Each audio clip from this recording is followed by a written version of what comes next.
Alright guys, today we're going to talk about prepper groups, prepper communities, or mutual assistance groups. This is so you have people to support you before and after stuff hits the fan. There are lots of benefits to joining a prepper group. First off, you have more people, which obviously comes with many benefits.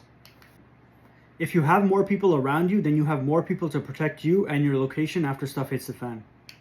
So if it's a large homestead or an area that you took over, you can have one person at each corner of the property to watch for danger. If you're alone, you're always on edge. You probably won't be able to get enough good sleep because you'll be worried about people sneaking up on you. With a group, you also have different people with different skill sets that can be useful. One person might have been in construction, so they can rebuild a damaged home after a disaster, or they can build barriers for you and things like that.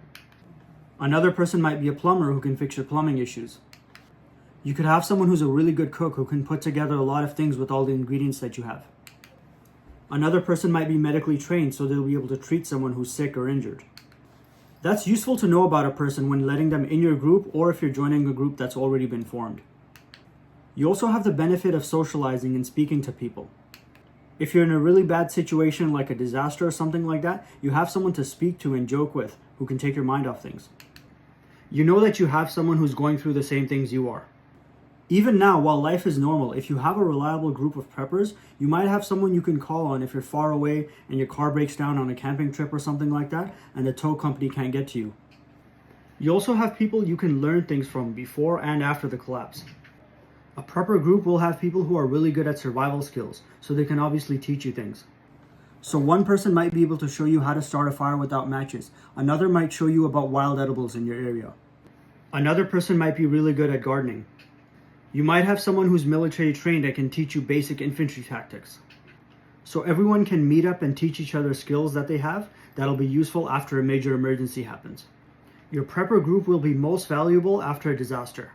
Hopefully you'll already have planned out in advance a possible meetup location and a way to communicate.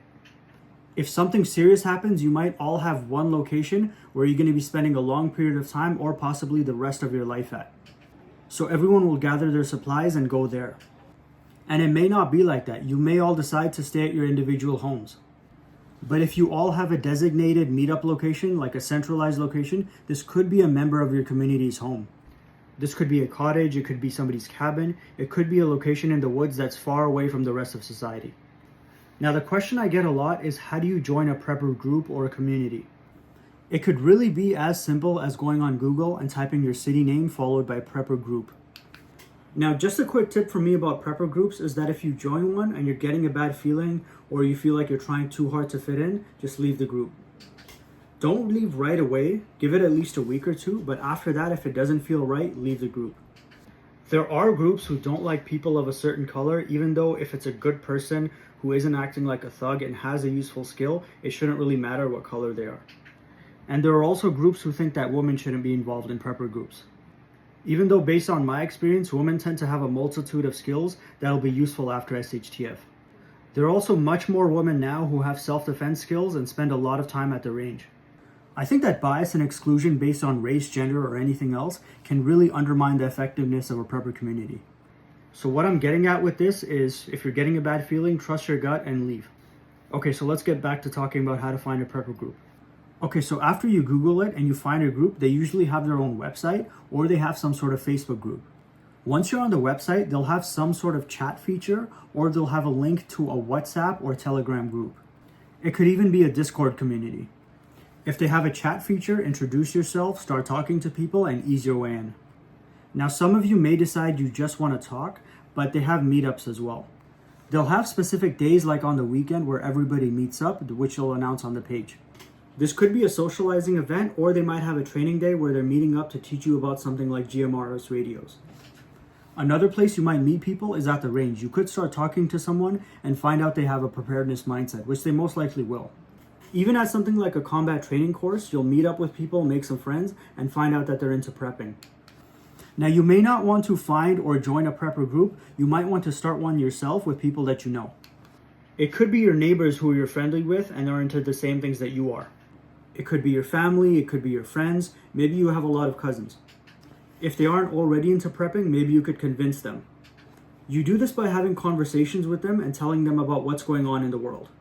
You could send them news articles about different warnings that we're getting about a possible war and different cyber attacks. Don't be annoying with it and don't send them like 5 articles a day, just do it once in a while. That sometimes is enough to get people to consider prepping.